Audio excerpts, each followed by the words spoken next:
ಸ್ಥಾನಗಳು ಪತ್ರ ಉಳಿಸ್ಕೊಂಡ್ರೆ ಹೌದು. ಮತ್ತು ನಾವೇನು ಸಿ ಎಮ್ ಬದಲಾವಣೆ ಮಾಡಕ್ಕೆ ಕೇಳಿದ್ರೆ ನಮಗೆ ಉಳಿಸ್ಕೊಂಡು ನಾವೇನು ನೀವು ಸಿ ಎಮ್ ಬದಲಾವಣೆ ಮಾಡಿರಿ ಅವ್ರನ್ನ ಕೇಳಿದ್ರೆ ನಾವಿಲ್ಲಿ ಮಂತ್ರಿ ಮಂಡಳ ಕೇಳಿ ನಾವೇನು ಹೇಳೋದು ಅಂತ ಹೇಳಿದ್ವಿ ಕತೆ.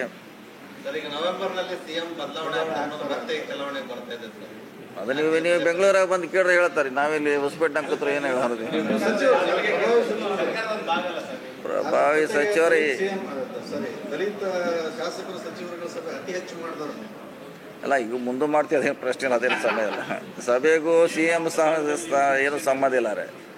ಅದು ನೀವು ಬೆಂಗಳೂರಿಗೆ ಬಂದರೆ ಬೇಕಾದ್ರೆ ಅವ್ರನ್ನ ಭೇಟಿ ಮಾಡ್ತೀನಿ, ನೀವು ಅಲ್ಲೇ ಕೇಳಿಬಿಡಿ ಸುಮ್ಮನೆ ನೀವು. ಕರೆಕ್ಟ್ ಹೇಳ್ರಿ, ಈಗೇನು ಅವ್ರು ಚೇಂಜ್ ಮಾಡ್ತಾರತ್ತೆ ಯಾರು ಹೇಳ್ರಿ ನಿಮಗೆ? ಹಂಗೂ ಸುದ್ದಿ ಇದೆ, ಅವರು ಐದು ವರ್ಷ ಇರ್ತಾರೆ, ಸುದ್ದಿ ಹಂಗೂ ಇದ್ದಾರೆ. ನೀವೇ ಹೆಂಗೆ ಮಾಡೋರು? ಅದು ಸುದ್ದಿ ಇದೆ, 5 ವರ್ಷ.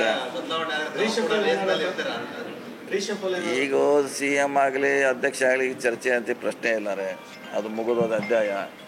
ಯಾವಾಗ ಬಂದಾಗ ನೋಡೋರು ಇದ್ಯಾಕೆ ನೋಡ್ರಿ. ಈಗ ಇದ್ರೆ ನಮ್ಮ ಇಲಾಖೆ ಬಗ್ಗೆ ನಿಮ್ಮ ಜಿಲ್ಲೆ ಬಗ್ಗೆ ಏನಿದ್ರೆ ಹೇಳ್ರಿ, ಹೇಳೋಣ. ಯಾವ್ದ್ರೆ ಅದನ್ನ ಮಾಡೋರೆಲ್ಲ ಮತ್ತೆ ಅಲ್ಲಿ ನೀವು ವರಿಷ್ಠಗೆ ಡೆಲ್ಲಿಗೆ ಕೇಳಬೇಕಿದು ಯಾರು ಮಾಡ್ತಾರೆ.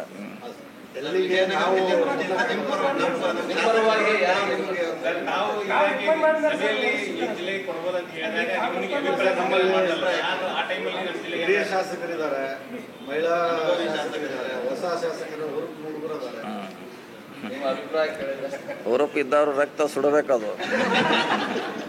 ರಕ್ತ ಬಿಸಿ ಇರಬಾರ್ದು, ತಂಡ ಆದ್ಮ್ಯಾಗ ಮಂತ್ರಿ ಮಾಡ್ತಾರೆ. ಅಂದರೆ ಒಂದು ಡಿಸಿಷನ್ ಇದೆ, ಮೊದಲನೇ ಬಾರಿ ಬಂದವ್ರಿಗೆ ಮಾಡೋಂಗಿಲ್ಲ ಅಂತ ಒಂದು ಡಿಸಿಷನ್ ಇದೆ. ಫಸ್ಟ್ ಟೈಮ್ ಬಂದವ್ರಿಗೆ ಅದಕ್ಕೆ ನಿಮಗೆ ಇದ್ದಾರೆ. ಈಗ 60-70 ಜನ ಫಸ್ಟ್ ಟೈಮ್ ಬಂದಾರೆ. ಮೊದಲೇ 70 ಮೇಡಮ್ 72 ಜನಕ್ಕೆ ಪಾರ್ಟಿಯಲ್ಲಿ ಮೊದಲನೇ ಸಾರಿ ಬಂದವ್ರಿಗೆ ಮಾಡೋಂಗಿಲ್ಲ ಅಂತ ಡಿಸಿಷನ್ ಆಗಿದೆ. ಹೀಗಾಗಿ ಅದಕ್ಕೆ ಕಷ್ಟ ಅಡಚಣೆ ಆಗ್ಬೋದು ಅಂತ ನಾ ಹೇಳೋದು. ನಮ್ಮ ಪ್ರಕಾರ ಯಾವುದೂ ಇಲ್ಲ. ನೀವು ಬೇಕಾದ್ರೆ ನೀವು ಬೆಂಗಳೂರು ಡಿಲ್ಲಿ ಹೋಗಿ ಕೇಳಿದ್ರೆ ಹೇಳ್ತಾರೆ ಯಾರು. ಈಗ ಯಾರೋ ಒಬ್ರು ಹೇಳ್ತಾರೆ. ಈಗ ಇಲ್ಲ ಬೆಂಕಿ ನಮ್ಮ ಪಕ್ಷದಾಗಿಲ್ಲ, ಬೇರೆಯವ್ರು ಹೇಳಿದ್ದಾನೆ ನೀವು ಮತ್ತೆ ಇದು ದೊಡ್ಡ ಮಾಡೋದು. ನಮ್ಮ ಪಕ್ಷದವ್ರು ಯಾರು ಹೇಳ್ಯಾರ ಹೇಳಿ? ಬೇರೆ ಪಕ್ಷದವ್ರು ಮೈಸೂರಾಗ ಯಾರು ಹೇಳ್ದತ್ ನೀವು ಹೇಳ್ತೀರ. ನಮ್ಮ ಪಕ್ಷದಾಗ 140 ಮಂದಿ ಇದ್ದೀವಿ ನಾವು.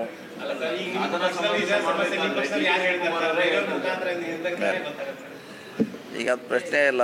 ಮೊನ್ನೆ ನಿಮ್ಮದಲ್ಲೇ ದೊಡ್ಡ ಸಭೆ ಮಾಡಿದ್ದೀವಿ, ಹೊಸಪೇಟೆಲ್ಲೇ ದೊಡ್ಡ ಸಭೆ ಮಾಡಿ ಹೋಗಿದ್ದೀವಿ. ಹೀಗಾಗಿ ಅದೇನು ಪ್ರಶ್ನೆ ಇಲ್ಲ.